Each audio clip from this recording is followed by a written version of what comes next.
Guys Google कहता है कि आपको अपनी वेबसाइट की रैंकिंग और इंडेक्सिंग को इंक्रीज करने के लिए हाई क्वालिटी कंटेंट या यूजर फ्रेंडली कंटेंट पब्लिश करना होगा। बट कंटेंट क्रिएट करने के बाद अगर आपने अपनी वेबसाइट की ऑन साइट एसईओ प्रॉपर्ली नहीं की और एसईओ प्लगइन की सेटिंग आपने प्रॉपर्ली नहीं की हुई तो आपकी वेबसाइट की इंडेक्सिंग और रैंकिंग जल्दी नहीं हो सकती। एसईओ प्लगइन वर्डप्रेस की वेबसाइट पे वेरी इंपॉर्टेंट रोल प्ले करता है और अगर इसकी एसईओ सेटिंग आपने अच्छे तरीके से कर ली तो आपकी वेबसाइट बहुत जल्दी इंडेक्स होती है और जैसे ही आपकी वेबसाइट क्रॉल होना स्टार्ट होती है आपके कीवर्ड रैंकिंग में आना स्टार्ट हो जाते हैं। तो मैं आपको बताने जा रहा हूँ वर्डप्रेस के top 3 SEO plugin rank math की बेस्ट सेटिंग जो मैं करता हूँ, जिस वेबसाइट इंडेक्स बहुत जल्दी हो जाती है और रैंकिंग में भी जल्दी आ जाती है। तो इस वीडियो को एंड तक जरूर वॉच करना, उम्मीद है आपके लिए हेल्पफुल साबित रहेगी। तो गाइस मैं हूं तारिक, अगर आप मेरे चैनल पे न्यू हो तो सब्सक्राइब करके बेल आइकन को जरूर प्रेस कर देना। तो चलते हैं हम अपने डेस्कटॉप पे और देखते हैं रैंक मैथ की बेस्ट सेटिंग। ओके गाइज, अब हम आ चुके हैं अपने डेस्कटॉप पे और अब देखते हैं रैंक मैथ एसईओ की बेस्ट सेटिंग्स कौन सी हैं। ओके, तो यहाँ से सबसे पहले आपने इस प्लगइन को इंस्टॉल करना है। रैंक मैथ एसईओ आपको फ्री प्लगइन लाइब्रेरी में मिल जाता है। ओके, तो यहाँ से इसको हम एक्टिवेट करते हैं। ओके गाइज, तो ये ऑलरेडी एक्टिवेट हो चुके हैं। आपके सामने कॉन्फ़िगरेशन का भी एक ऑप्शन आता है, एक टैब आता है। उस रैंक मैथ की कॉन्फ़िगरेशन को आप स्किप भी कर सकते हो, वो सारी डिटेल्स मैं अभी आपको इस वीडियो में बताने लगा हूँ। ओके, तो यहाँ से आ जाते हैं हम डैशबोर्ड में।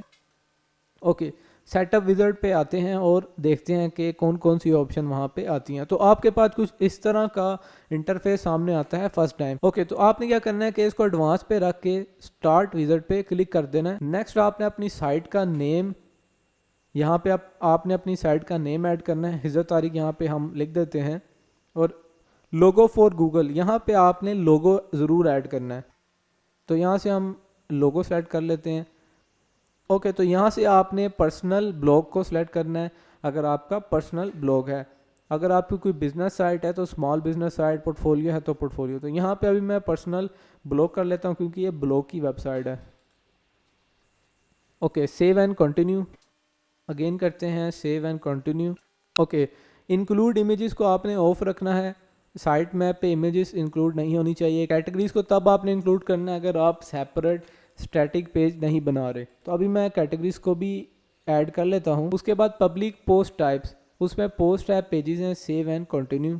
Okay, non text empty category and tag archive, इसको आपने चेक रखना है। नो फॉलो एक्सटर्नल लिंक्स को आपने चेक रखना है और तीसरे वाले ऑप्शन को भी आपने चेक करना है। Save and continue. Okay, enable auto update of plugin को आपने चेक रखना है।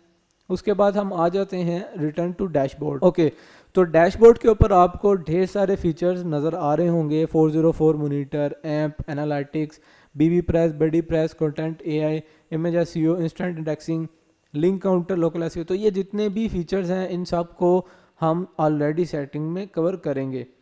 ओके, तो जनरल सेटिंग में हम आ जाते हैं। तो क्या जनरल सेटिंग में आने के बाद आपने स्ट्रिप कैटेगरी बेस को सिलेक्ट करना है। रिडायरेक्ट अटैचमेंट्स को आपने सेलेक्ट करना है। नो फॉलो एक्सटर्नल लिंक्स को ऑन कर देना है। नो फॉलो इमेज लिंक्स को आपने ऐसे ही रहने देना है और उसके बाद save changes. Okay, bread crumbs already themes में अवेलेबल होते हैं, थीम में ऑलरेडी होते हैं। तो वेब मास्टर टूल में आते हैं और यहाँ पे आपके पास जितने भी सर्च इंजन हैं उनकी वेरिफिकेशन के लिए कोड आप यहाँ पे ऐड कर सकते हो। हमने ऑलरेडी हेडर एंड फुटर का प्लगइन इंस्टॉल किया हुआ है, डेट्स पे हम इसका यूज़ नहीं करते। ओके, तो अदर्स में आते हैं। तो यहाँ पे हेल्पफुल हमारे पास फीचर्स नहीं है। robot.txt में आप robot.txt की जितनी चीज़ें हैं वो यहाँ पे मैनेज कर सकते हो। आपने कोई भी स्पेसिफिक पेज या पोस्ट को डी इंडेक्स करवाना है तो वो भी आप यहाँ से कर सकते हो। तो फिलहाल हम इसको एडिट नहीं करते। ओके, तो हम डायरेक्टली चलते हैं अपने टाइटल एंड मेटा की तरफ। ओके, तो आपने इस तरह टाइटल एंड मेटा पे क्लिक करके आना है। ग्लोबल मेटा को आपने इंडेक्स पे रहने देना है। उसके बाद हम चलते हैं डायरेक्टली ऑथर की तरफ। होम पेज क्योंकि ऑलरेडी आपका अगर स्टैटिक है तो आप वहाँ से सेट करोगे, नहीं तो यहाँ पे होम पेज में जस्ट आपने अपनी वेबसाइट का यहाँ पे नाम ऐड करना है और एक आधा कीवर्ड आपने ऐड कर देना है एसईओ टाइटल में। तो सोशल मेटा को भी आप ऑप्टिमाइज़ कर सकते हो। इसमें फेसबुक पेज यूआरएल आपने ऐड करना है, admin, Facebook app, Twitter user name etc। इसका इतना रोल नहीं है, हम इसको ऑलरेडी सोशल प्लगइन के अंदर यूज़ कर रहे होते हैं। अगर आप लोकल एसईओ कर रहे हैं तो लोकल एसईओ की डिटेल यहाँ पे आपने ऐड कर देनी है। ओके, ऑथर्स पे आ जाते हैं। ऑथर को आपने एनेबल रखना है क्योंकि अब ऑथर का एक बहुत इंपॉर्टेंट रोल है वेबसाइट की पेज की रैंकिंग के लिए। तो आपने इसको एनेबल रखना है। ऑथर बेस को सेम एज इट इज़ रहने देना है, इंडेक्स करना है। ओके, ऑथर आर्काइव में जस्ट नेम आना चाहिए ऑथर का। Save changes. मिक्स पेजेस में डेट आर्काइव को डिसेबल रखना है और उसके बाद no index search result enable, no index सब पेजेस अनेबल, मतलब कि ये सब पेजेस नो इंडेक्स पे होंगे, हम इसको अनेबल कर रहे हैं नो इंडेक्स के फीचर को, तो ये चारों के चारों को आपने अनेबल कर देना। तो पोस्ट में आते हैं, पोस्ट के टाइटल में जस्ट आपने टाइटल के कोड को रहने देना है, वो जस्ट आपके टाइटल को पिक करके एसईओ टाइटल में ऐड कर देता है। आपने यहाँ पे कोई भी वेबसाइट का नेम नहीं ऐड करना, क्योंकि उससे आपके जो एसईओ टाइटल की लिमिट है कैरेक्टर की वो बढ़ती है। ओके, स्कीमा टाइप को आपने आर्टिकल रखना है और आर्टिकल टाइप को पोस्ट के ऊपर ब्लॉग पोस्ट सेलेक्ट करना है। ओके, बाकी एज इट इज़ आपने सेव चेंजेस कर देनी है। ओके, पेजेस पे आते हैं, पेजेस पे भी आपने same as it is title का कोड सब सिर्फ रहने देना है। उसके बाद स्कीमा टाइप को आर्टिकल और आर्टिकल टाइप को आपने आर्टिकल रखना है। ओके, पेज के ऊपर आपने आर्टिकल टाइप को आर्टिकल रखा, स्कीमा पे, एंड दैट्स इट।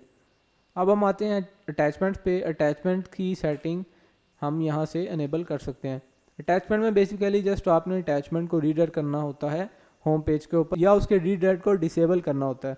तो अभी हमने रीडायरेक्ट ऑलरेडी किया हुआ है। ओके, कैटेगरीज पे आते हैं। कैटेगरीज को आप अगर इंडेक्स करना चाहते हो, सेपरेट आपने कैटेगरी पेजेस नहीं बनाए, तो आप इसको इंडेक्स कर सकते हो। अगर आपने separate category pages, static pages बनाए हुए हैं, तो आप जस्ट इसको नो इंडेक्स करके नो फॉलो को आपने अनेबल रखना है। मीन्स कि अगर इसके ऊपर कोई भी पोस्ट है तो उसके ऊपर फॉलो का जो टैग है वो लगा होगा, मीन्स के जो लिंक यूज है वो ट्रांसफ़र हो रहा होगा।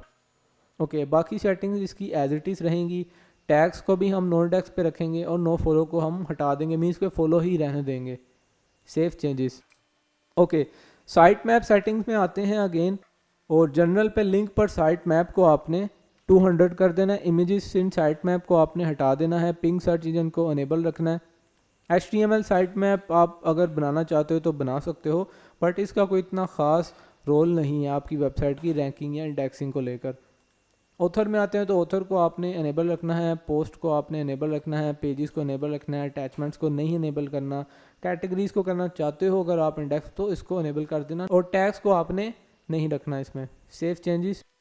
ओके, तो जनरल पे आने के बाद ये आपका साइट मैप का URL है, ये आपने अपने सर्च कंसोल में ऐड करना है। इसको पहले आपने ऐड करना है, उसके बाद पोस्ट का साइट मैप URL ऐड करना है, पेज का करना है और ऑथर का करना है। ओके, अब हम आ जाते हैं इंस्टेंट इंडेक्सिंग के ऊपर। इंस्टेंट इंडेक्सिंग भी बहुत इंपॉर्टेंट है और बहुत ही अमेजिंग चीज़ है अगर आपको इसका सही यूज़ आता हो। स्टार्टिंग में आपके पास इस तरह का इंटरफेस शो नहीं होगा, आपको जस्ट इंडेक्स नाउ API की सेटिंग ही अनेबल होगी।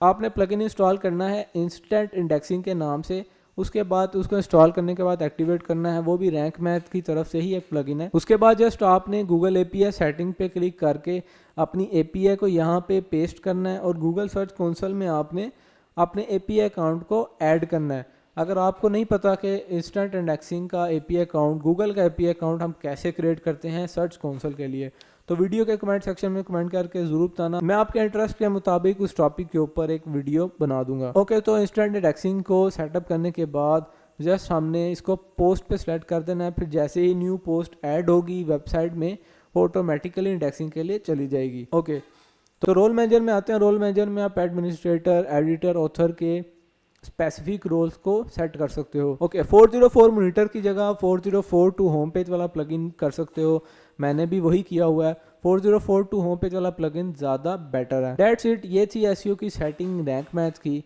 वीडियो अच्छी लगी हो तो वीडियो को लाइक और शेयर करना मत भूलना। मिलते हैं हम नेक्स्ट वीडियो में, तब तक के लिए अपना ख्याल रखिएगा। Good bye.